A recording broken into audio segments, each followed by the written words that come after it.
Hello students, कैसे हैं आप सब लोग। वेलकम है आपका योद्धा बैच में। हम लोग पढ़ रहे थे इश्यू ऑफ डिबेंचर।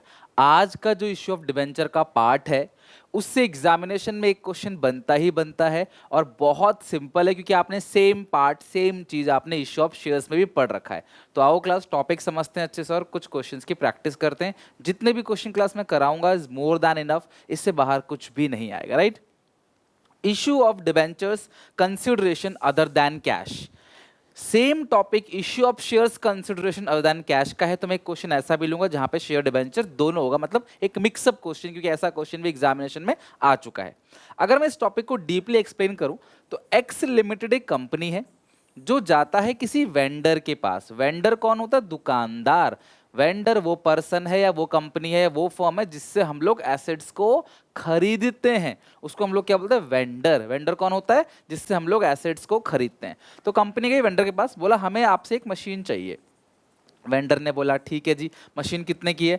तो फिर मतलब कि 20 लाख। वेंडर ने बोला भी 20 लाख का है। तो एक्स लिमिटेड कहती है कि हम एक काम करेंगे, हम आपको कैश दे देते हैं 2 लाख, और बाकी जो 18 लाख बचेगा उस 18 लाख रुपए के अपनी कंपनी के 9% डिबेंचर्स आपको इशू कर देते हैं, जो है 100 रुपए का, और हम आपको ये इशू करेंगे एट पार। मतलब हम आपको 2 लाख रुपए तो नगद दे देंगे जी, बाकी जो बैलेंस बचेगा 18 लाख रुपीस का, वो पैसे ना देके हम आपको अपनी कंपनी के डिबेंचर्स इशू कर देंगे, जिस पे आपको हर साल 9% का ब्याज मिलेगा, और ये 100 का एक है। ये कुछ ऐसा ही है जैसे मान लो कि मैं अपने किसी रिश्तेदार के पास गया, मैंने उन्हें उधार दिए थे 1 लाख रुपए, मैंने बोला भाई मुझे 1 लाख रुपए दे दो, तो वो कहते हैं 1 लाख रुपए मत लो, हम हमारी LIC की एक पॉलिसी ले लो। तो मतलब क्या, हमें पैसे की जगह कुछ और दिया जा रहा है। सेम यही हम वेंडर को पैसे की जगह पे क्या दे रहे हैं? डिबेंचर्स दे रहे हैं। तो हम डिबेंचर्स वेंडर को इशू करेंगे, वो हाँ बोलेगा तभी कॉन्सेप्ट ये अराइज होगा। तो एक्स लिमिटेड ने वेंडर को डिबेंचर इशू किए, हाँ। बदले में क्या मिला? Other than cash. बदले में क्या मिला? मशीनरी। अदर देन कैश हमें मिला। ठीक है। अब बच्चे एक मुझे बात बताओ, अगर 18 लाख रुपए के बदले, मतलब 4 मार्क्स इस वीडियो से आपके आराम से कवर हो जाएंगे, ठीक है। 18 लाख रुपए के बदले आपको डिबेंचर इशू कर रहे हैं जो 100 का एक है, तो आपको कितने डिबेंचर इशू करेंगे? 18,000 डिबेंचर्स, ये नंबर ऑफ डिबेंचर्स इशू करेंगे। 100 का एक है, फिर अमाउंट जो बनेगा वो बनेगा 18 लाख रुपीस। बस इसी टॉपिक को हम लोग कहते हैं issue of debentures consideration other than cash. Company debentures issue करती है, लेकिन बदले में जो मिल रहा है हमें वो अदर देन कैश मिल रहा है, कैश के अलावा कुछ मिल रहा है। राइट। अब इसी तरीके से एक्स लिमिट चाहे तो मशीन की जगह फर्नीचर खरीद सकती है, बिल्डिंग खरीद सकती है, या फिर बहुत सारे एसेट्स भी खरीद सकती है, या फिर इनका पूरा बिजनेस भी खरीद सकती है। Land, building, plant, machinery, stock, debtor, cash, सब कुछ इनका खरीद सकती है। तो क्लास, जब आप एक एसेट की एंट्री खरीदने की करोगे तो आप 4 एसेट की भी सेम टू सेम वही एंट्री करोगे। राइट। तो आओ एक एक करें क्लास, इस टॉपिक की जितनी भी एंट्रीज है वो समझते हैं, फिर जितने भी पॉसिबल क्वेश्चंस है वो बनाने की कोशिश करते हैं। सबसे पहली entry, purchase of an asset. जब आप कोई भी एसेट खरीदते हो तो एंट्री क्या करोगे? Assets account debit. Same topic आपने शेयर्स में देखा होगा, कंपनी शेयर इशू करती है, इसमें डिबेंचर्स है तो कंपनी डिबेंचर इशू कर रही है।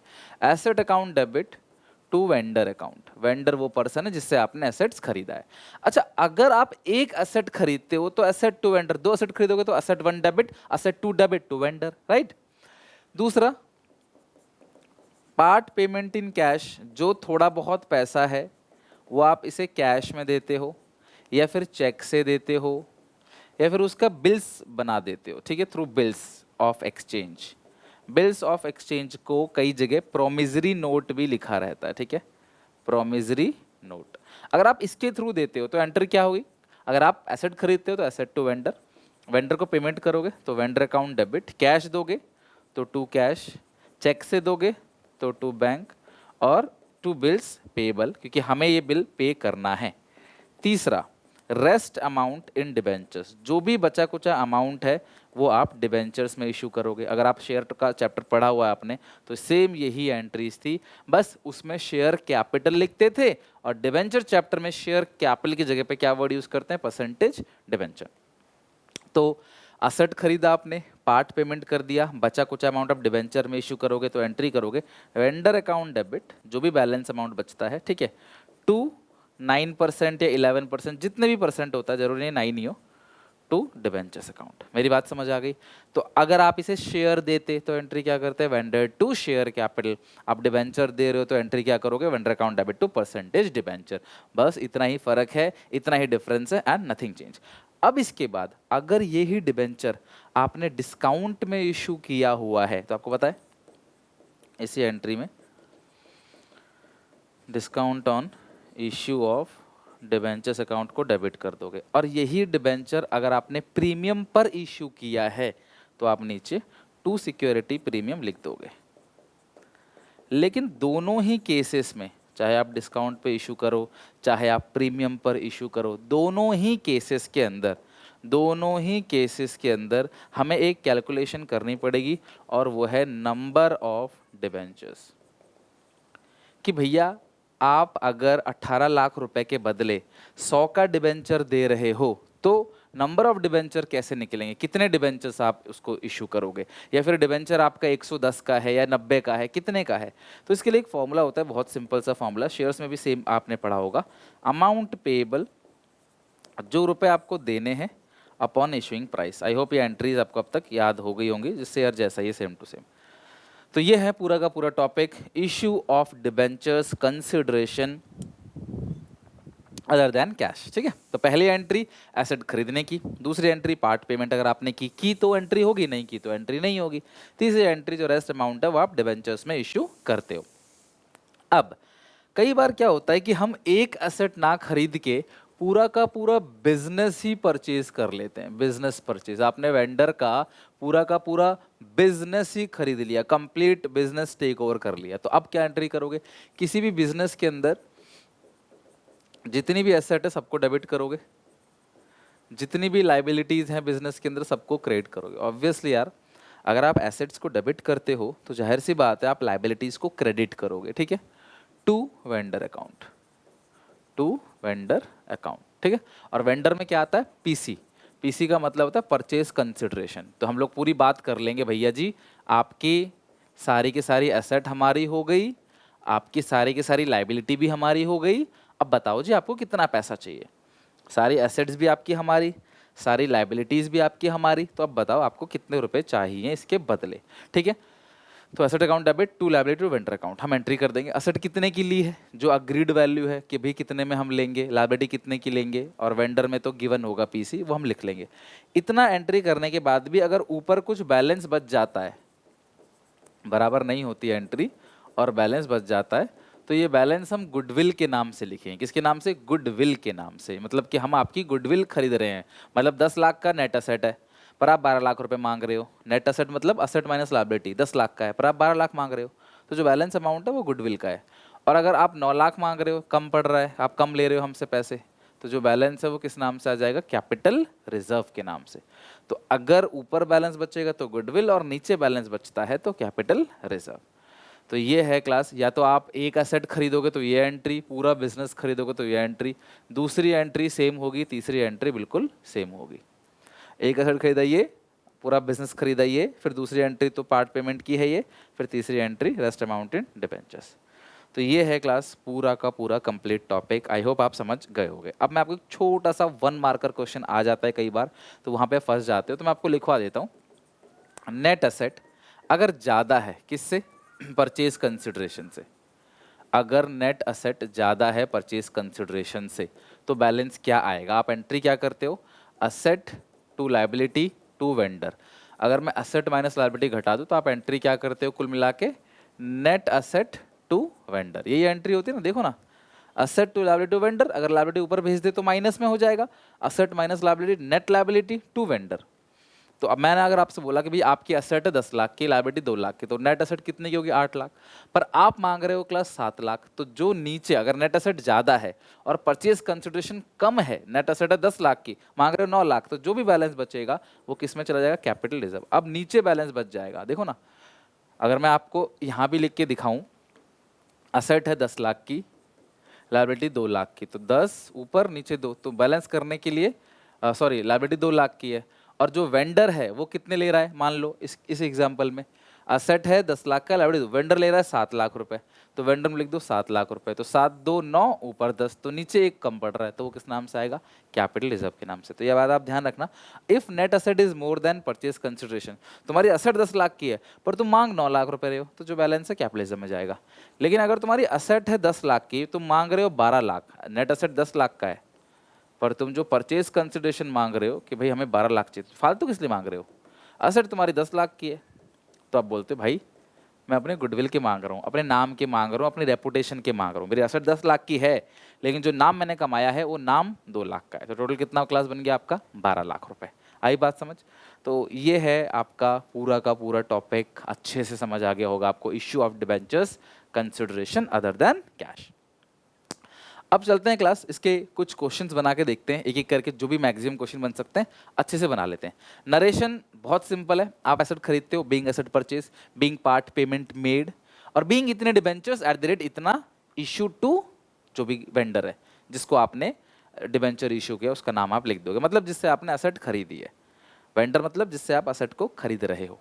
आओ question number 7, Rock Limited issued 11% debentures 100 each at a premium of 25% to vendor for purchase of plant costing 5 lakh.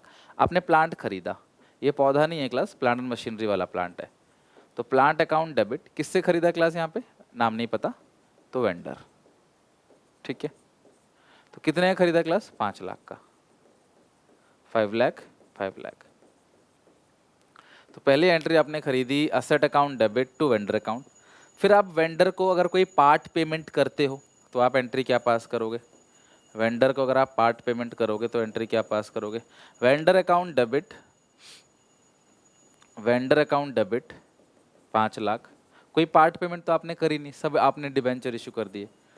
To 11% debentures account to securities premium account, to securities premium account. ठीक है, लेकिन आपको यहाँ पे निकालना पड़ेगा नंबर ऑफ डिबेंचर्स, ये जरूरी है, ये जरूरी है, मतलब ये आपको निकालना ही पड़ेगा। नंबर ऑफ डिबेंचर्स तुमको कैलकुलेट करना ही पड़ेगा, इट इज़ मैंडेटरी। तो नंबर ऑफ डिबेंचर कैसे निकालोगे भैया? आपको देने कितने हैं? 5 लाख रुपए, और डिबेंचर है 100 का एक और 25% प्रीमियम मतलब 125, तो क्लास यहाँ पे आएगा 4000 डिबेंचर्स, मतलब आप उसे 4000, वेंडर को आप 4000 डिबेंचर्स इशू करोगे, जो कि है कितने का? 100 का एक है और प्रीमियम है 25 का, तो 4000 इंटू 100 बनेगा 4 लाख और 4000 इंटू 25 बनेगा 1 लाख। तो ये डेबिट और क्रेडिट अपना ये मैच हो गया। आई होप क्लास आप इन एंट्रीज को समझ गए अच्छे से कैसे करना है। जनरली अदर देन कैश में 3 एंट्रीज होती हैं, लेकिन क्योंकि इसमें कोई पार्ट पेमेंट करी नहीं है तो इसकी एंट्री 2 ही होगी, बीइंग असेट परचेज, बीइंग इतने debenture issue to vendor, 4000 debenture issue to vendor at the rate इतना ईच। सिंपल, आप एंट्री पास कर दोगे। ओके, आई होप आपको अच्छे से क्लास ये क्वेश्चन पूरा समझ आ गया होगा, और आपने इसके नरेशन क्लास लिख लेना, और फॉर्मेट तो आपका बना हुआ आएगा, तो नरेशन आप जो है लिख लेना बस। नेक्स्ट क्वेश्चन है, एक्स लिमिटेड ने एक्वायर की मशीन 64 लाख की, 16 लाख चेक से दे दिया, और जो बाकी अमाउंट बचा है कंपनी ने 8% डिबेंचर इशू कर दिया 100 के ईच, डिस्काउंट ऑफ 20%। यार एक बात बताओ, आपने एसेट्स खरीदी, मशीन खरीदी, तो आप एंट्री क्या पास करोगे? Machinery account debit to Y limited, और ये जर्नल आप किसकी किताब में पास कर रहे हो? Journal in the books of X limited. ठीक है, और कितने की खरीदी? 64 लाख की, being machine purchase from Y limited 64 lakh. अब आपने Y limited debit to bank cheque से दे दिया, कितना पेमेंट कर दिया? 16 लाख।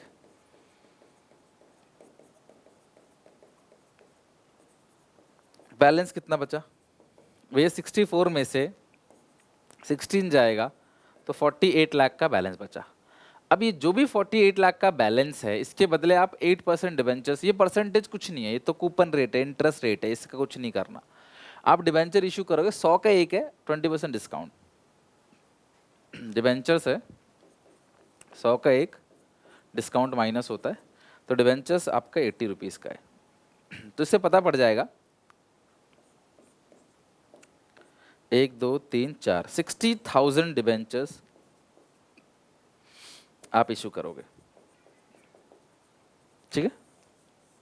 तो ये कैलकुलेशन बहुत जरूरी है कि आप उसको 48 लाख रुपीस दोगे। 16 लाख तो आप तुरंत दे चुके हो, बाकी जो 48 लाख है, इस 48 लाख डिबेंचर्स को, 48 लाख रुपीस जो अमाउंट बनता है उसका आप कितने डिबेंचर्स दोगे। तो 48 लाख जो है अमाउंट, उसको डिवाइड दोगे आप 80 से। तो 80 से इसलिए कि एक डिबेंचर का भाव जो लग रहा है, जो अग्री हुआ है, वो 80 रुपीज़ में हुआ है डिस्काउंट के बाद।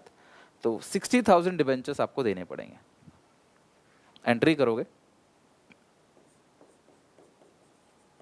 Y limited debit 48 lakh to 8% debentures account. अब अगर प्रीमियम होता तो क्रेडिट कर देते, डिस्काउंट होगा तो डेबिट कर देंगे। तो यहां डिस्काउंट है, discount on issue of debenture debit to 8% debentures account. तो वाई लिमिटेड में कितना क्लास आएगा 80, डिस्काउंट है 20, यहाँ पे आएगा 100।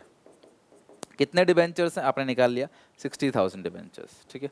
तो ये तो मल्टीप्लाई करके सेम ही आएगा, 60,000 इंटू 20 आएगा 1,20,000,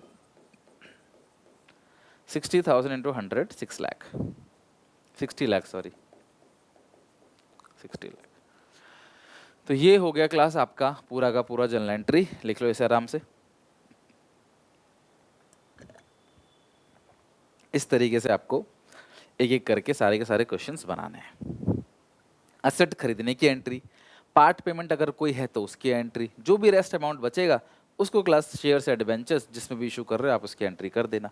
नंबर ऑफ डिबेंचर्स से शेयर्स निकालना, जो भी पैसा तुम्हें देना है, यार ये कॉमन सेंस लगाओ ना, 48 लाख रुपए देने हैं, एक डिबेंचर 80 का है, तो डिवाइड करोगे 80, तभी तो बच रहेगा कितने नंबर ऑफ डिबेंचर्स आप उसको देने वाले हो। जब तक आप डिवाइड करोगे नहीं आपको पता कैसे चलेगा।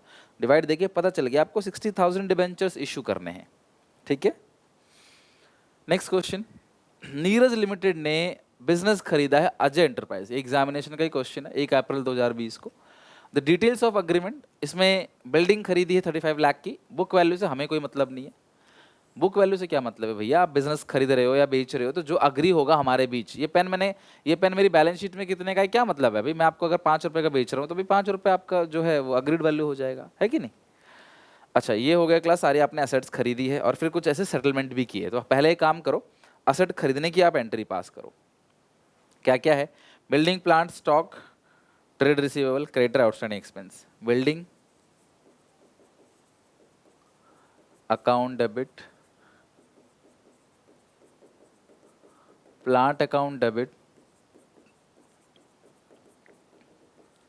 Stock account debit, building plant stock, trade receivable creditors,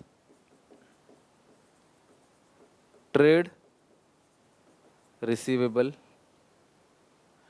to creditors, creditors क्योंकि लाइबिलिटी है तो क्रेडिटर्स क्रेडिट होगा, to outstanding expense, to outstanding expenses account. तो 35,844, 35 लाख, 8 लाख, 4 लाख, 4 लाख, 35 लाख, 8 लाख, 4 लाख, 4 लाख, 3 और 1, क्रेडिटर्स हो गया 3, ये हो गया 1, ठीक है। तो आपने सारा बिजनेस खरीद लिया, ठीक है। It was decide to pay the purchase consideration as 7 lakh through cheque और balance through 2 lakh, 9% debentures 20 each at 25% premium. सुनना मेरी बात, क्वेश्चन कह रहा है कि जो परचेज कंसिडरेशन है वो कैसे देंगे, चेक से देंगे 7 लाख, 7 लाख चेक से दे देंगे, बाकी 2 लाख डिबेंचर्स देंगे। नंबर ऑफ डिबेंचर दे रखा है 20 का एक है, लेकिन डिबेंचर 100 का एक नहीं है, 20 का एक है, 25% प्रीमियम। तो 20 का 25% कितना होगा, 20 का 25% 5 रुपए, तो 25 रुपए का एक डिबेंचर हो गया। तो डिबेंचर्स देंगे हम लोग 2 लाख डिबेंचर, 25 का एक 50 लाख। तो मेरा पीसी निकल गया 57 लाख। परचेज कंसिडरेशन जो है वो क्लास आपका 57 लाख हो गया। तो टू वेंडर, अब वेंडर कौन है क्लास, किससे खरीदा है मुझे बताओ, अजय एंटरप्राइज। बिजनेस जो है वो अजय एंटरप्राइजेस का है, अजय एंटरप्राइजेस, ठीक है। तो ये आ गया 57 लाख, 57 लाख। तो अब ऊपर नीचे मैच करो, देखो अगर ऊपर कम पड़ता है तो गुडविल, नीचे कम पड़ता है तो कैपिटलिज्म। अब इस क्वेश्चन में एक काम बढ़ा दिया इन्होंने कि पीसी नहीं दिया, बदले में दिया है कि हम ऐसे ऐसे सेटल कर रहे हैं, आप उनको जोड़ दो, है कि नहीं। आप मान लो कि मैं बोलूं आपसे कि मैं ये पेन खरीद के लाया, एक 100 का नोट दिया, एक 200 का नोट दिया, तो पेन कितने का पड़ा? 300 रुपए का। आप हिसाब लगा लोगे, वही यहाँ पे कह रहा है। चेक दिया 7 लाख का, डिबेंचर दिए 50 लाख के, तो ऑब्वियसली 57 लाख का पीसी है। लेकिन इससे एक काम आसान भी हो गया हमारे लिए, क्या? नंबर ऑफ डिबेंचर निकालने की जरूरत नहीं है। 2 लाख डिबेंचर हमको पता है, क्वेश्चन में गिवन था, वो काम हमारे लिए आसान हो गया। तो एक बार मैच करके देखते हैं। 35, ये हो गया 51, तो नीचे ज़्यादा है क्लास ऑब्वियसली 61। 10 लाख का बैलेंस बच रहा है।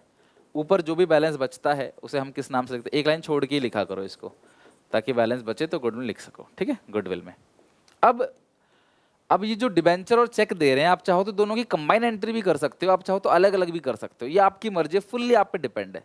अच्छा क्या रहेगा वो आप पे डिपेंड करता है कि आपको क्या अच्छा लगता है, ठीक है। आप एक साथ करने में कंफर्टेबल हो, एक साथ कर दो, नहीं तो अलग अलग। तो मैं एक साथ ही कर दूंगा। अजय एंटरप्राइजेस जी, अजय एंटरप्राइजेस को देने कितने हैं? 57 लाख। टू बैंक चेक से दे दिया क्लास 7 लाख। अब फिर नीचे टू कौन सा डिबेंचर्स है? 9% डिबेंचर्स। अब परसेंट डिबेंचर में हमेशा आता है फेस वैल्यू। 2 लाख डिबेंचर है, फेस वैल्यू 20 है, ठीक है। तो 2 लाख इंटू 20 40 लाख। और जो सिक्योरिटी प्रीमियम है वो 5 रुपए का है। 2 securities premium being debenture issue to Ajay enterprise at premium. जितना आप नॉर्मल लिख दोगे नरेशन, उतने में भी नंबर मिल जाता है आपको। ऐसा नरेशन में नंबर मतलब स्टेप वाइज मार्किंग नहीं होती नरेशन में। लिखा है तो आपको नंबर मिल जाएगा, नहीं लिखा तो अगर ये 3 नंबर का क्वेश्चन है तो 2.5 मिलेगा। 2.5 अगर 4 मार्क्स का है तो 3.5 मिलेगा। तो ये हो गया क्लास एसेट खरीदने की एंट्री, बिजनेस खरीदने की एंट्री, और ये एक साथ। अगर आप अलग अलग करते तो Ajay enterprise to bank 7 lakh 7 lakh, बाकी 50 लाख की एंट्री करते। Ajay enterprise debit 50 lakh, 2% debenture 40 lakh, 2 security premium 10 lakh, इस तरीके से। ओके, तो आई होप ये क्वेश्चन हो गया, अच्छा क्वेश्चन था। Move to another question. और एक क्वेश्चन है क्लास, वो भी बहुत अच्छा है। कोई डाउट तो क्लास पूछना कमेंट सेक्शन में, ये भी क्वेश्चन बहुत प्यारा है। एक्स लिमिटेड ने परचेज किया बिल्डिंग वाई लिमिटेड से, और कंसिडरेशन जो दिया, अब इस क्वेश्चन में बिल्डिंग एक्स ने वाई से खरीदा, लेकिन बिल्डिंग कितने का खरीदा ये क्वेश्चन में कहीं भी गिवन नहीं है। एक्स लिमिटेड ने वाई लिमिटेड से बिल्डिंग खरीदा है, लेकिन कितने में ये गिवन नहीं है। जैसे पिछले क्वेश्चन में पीसी नहीं गिवन था, उसी तरीके से। लेकिन ये कहते हैं कि इक्विटी शेयर इशू किया, 1 लाख फेस वैल्यू है और 10 रुपए का एक है और 10% प्रीमियम, तो जी तो 11 लाख हो गया, सॉरी 1,10,000 हो गया। 1 लाख रुपए का फेस वैल्यू है और 10% प्रीमियम है। या तो आप 1 लाख का 10% ऐड कर दो, 1,10,000 रुपए टोटल वैल्यू हो गई, नहीं तो 1 रुपए का प्रीमियम है समझ लो, और ये 1 लाख रुपए है। तो 1 लाख को फेस वैल्यू 10 से डिवाइड दोगे तो कितना बनेगा? 10,000 शेयर्स। तो 10,000 शेयर्स, 10 का ईच, 1 रुपए का प्रीमियम है, तो इसमें क्लास 1 रुपए का प्रीमियम है, तो 10,000 ही बनेगा security premium. Face value, number of debenture नहीं, रुपीज है। क्वेश्चन कहता है कि 10 लाख रुपए के शेयर्स इशू करेंगे, जो 100 का एक है, 10 का एक है, सॉरी नहीं सॉरी 1 लाख, 1 लाख, एक सेकंड यार, 1 लाख शेयर्स है, 1 लाख रुपए है, 1 लाख रुपए, शेयर है 10 का एक, तो कितने शेयर्स निकलेंगे? 10,000 शेयर्स। 1 लाख की फेस वैल्यू है, 10 का एक है फेस वैल्यू, तो 10,000 शेयर्स है। तो फेस वैल्यू कितनी है? 10, और प्रीमियम है 10 का 10%, यानी कि 1 रुपए। तो फेस वैल्यू कितनी आ जाएगी क्लास? 10,000 इंटू 10, 1 लाख, और प्रीमियम कितना आएगा? 10,000 इंटू 1, 10,000। तो 10,000 का प्रीमियम है टोटल, कुल मिला के 1,10,000 तो ये शेयर से दे देंगे। तो मैं यहाँ पे कैलकुलेशन ऐसे कर दूंगा, 1,10,000 शेयर्स के थ्रू कितना दे देंगे? शेयर्स के थ्रू ऐसे निकाल लेंगे। फेस वैल्यू 1 लाख है और सिक्योरिटी प्रीमियम है 10,000, ठीक है, पहला। दूसरा क्या कहते हैं क्लास? 5,000 डिबेंचर, 100 का एक 10% डिस्काउंट। अब डिबेंचर ही 5,000 है, डिबेंचर्स 5,000 है, 5,000 डिबेंचर्स है, लेकिन 100 का एक है, तो 5,000 इंटू 100, फेस वैल्यू कितना हो गया? 5 लाख। लेकिन डिस्काउंट जो हो गया, अब डिस्काउंट तो माइनस होगा, है ना, फेस वैल्यू कितना है 5 लाख, डिस्काउंट कितने का हो गया 5,000 इंटू 100 का 10%, 10, ठीक है 50,000, ये हो गया। तो कुल मिला के शेयर से जो क्लास आपको हिसाब लगेगा वो लगेगा 1,10,000, शेयर से आप 1,10,000 सेटल कर रहे हो, और डिबेंचर से जो आप सेटल करोगे कितना करोगे, 5 लाख में से 50,000 घटा दो, 4,50,000, ये आप डिबेंचर से सेटल करोगे। तीसरा है चेक 2 लाख का। अब चेक में तो क्या ही लिखना, वो तो सीधा सीधा ही है चेक, कितने का चेक है 2 लाख का। और देन 3 मंथ्स का बिल्स पेबल है 45,000 का, तो 45,000 का क्या होगा क्लास आपका बिल्स पेबल। तो इस तरीके से आप इतनी सारी चीजें दे रहे हो वाई लिमिटेड को, क्योंकि आप उससे एसेट खरीद रहे हो। क्या खरीद रहे हो क्लास, यहाँ पे जो भी आपने बिल्डिंग खरीद रहे हो, तो आप इतने अमाउंट को सेटल कर रहे हो।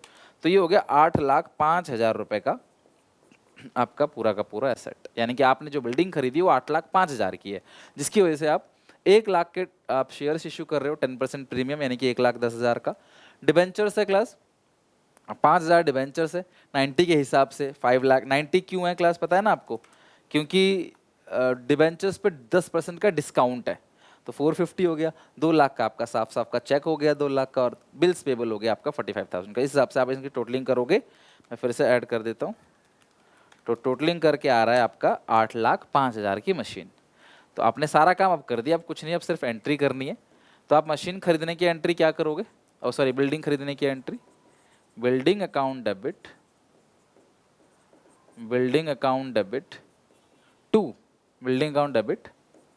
टू वाई लिमिटेड, ठीक है। कितने का क्लास बिल्डिंग खरीदा 8,05,000, 8,05,000। आप इसको दिखा दो वर्किंग नोट में, ये कहाँ से आया 8,05,000, वर्किंग नोट में, ठीक है, यह है वर्किंग नोट में 8,05,000, ठीक है। अब आपने इतनी सारी चीजें दी, सबकी अलग अलग एंट्री पास करने की जरूरत नहीं, आप एक भी कर सकते हो। अब तुम अपने घर पे अच्छी प्रैक्टिस के लिए अलग अलग भी करके देखना, एक भी करके देखना, ताकि आपको दोनों रास्ते पता होना चाहिए।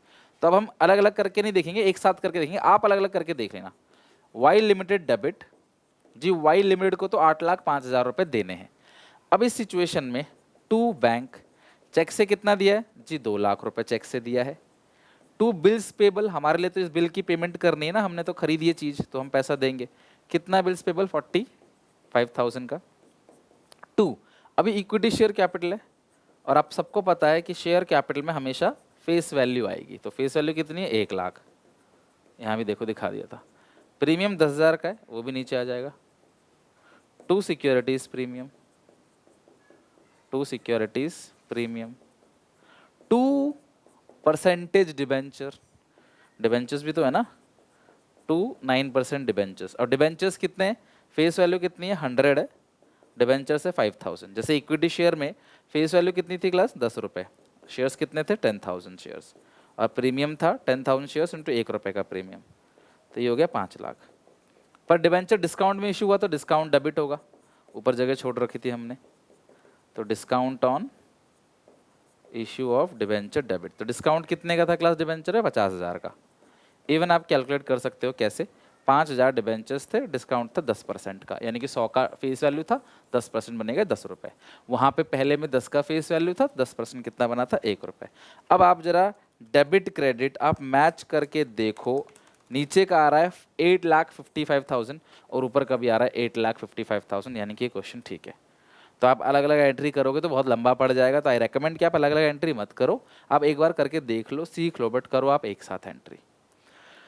तो ये थे क्लास अदर देन कैश के क्वेश्चंस, हर एक टाइप के क्वेश्चंस हमने कवर कर लिए। आप एक एसेट खरीदते हो, एक बिजनेस खरीदते हो, कुछ पार्ट पेमेंट करते हो, कुछ शेयर्स में दे देते हो। अब शेयर्स या डिबेंचर्स में किसी में भी दो, शेयर होता तो शेयर कैपिटल आएगा, डिबेंचर में परसेंटेज डिबेंचर आएगा, प्रीमियम है तो क्रेडिट, डिस्काउंट है डेबिट। परसेंटेज डिबेंचर है तो वो डिस्काउंट पे भी इशू हो सकता है, तो डेबिट भी हो सकता है और क्रेडिट भी हो सकता है सिक्योरिटी प्रीमियम के नाम से। बट शेयर्स क्योंकि हमेशा जो डेबिट शेयर्स डिस्काउंट पे इशू नहीं होते, तो वो हमेशा क्रेडिट ही होगा सिक्योरिटी प्रीमियम के नाम से, अगर प्रीमियम है तो ये समझ लो सब कुछ रख दिया इसके अंदर, कुछ बचा ही नहीं, अब सारी चीज़ें हो गई इसके अंदर, राइट। चलो, तो यहाँ तक हम लोगों ने ख़त्म कर दिया अपना पूरा का पूरा topic issue of debentures consideration other than cash. अच्छे से समझा, इसके कॉन्सेप्ट समझे, जनरल एंट्री समझा, और एक एक करके जितने भी क्वेश्चन बन सकते थे वो सब हमने सारे क्वेश्चन कर लिए, और लास्ट में कंबाइन क्वेश्चन भी कर लिया। अलग अलग टाइप के क्वेश्चन, किसी में अमाउंट नहीं पता, पीसी नहीं पता, वो निकाला हमने।